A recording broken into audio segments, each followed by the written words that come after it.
עמותת לסובה פועלת להבטחת הצרכים החיוניים ביותר לנזקקים ביותר, שהם האלפיון התחתון בחברה.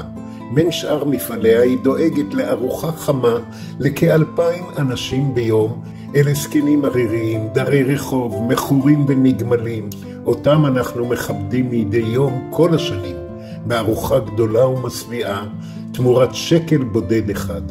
וגם למי שאין שקל, גם הוא מתכבד, נכנס ואוכל.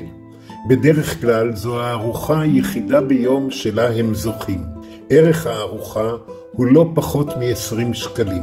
עכשיו יש לכם הזדמנות לעשות מצווה ולרכוש ארוחה. לחצו למטה על הקישור לפרטים נוספים, ותוכלו מיד לתרום ארוחה לאדם שיש לו פחות מכם. תודה לכם מהאנשים שזוכים בכל יום לארוחה חמה.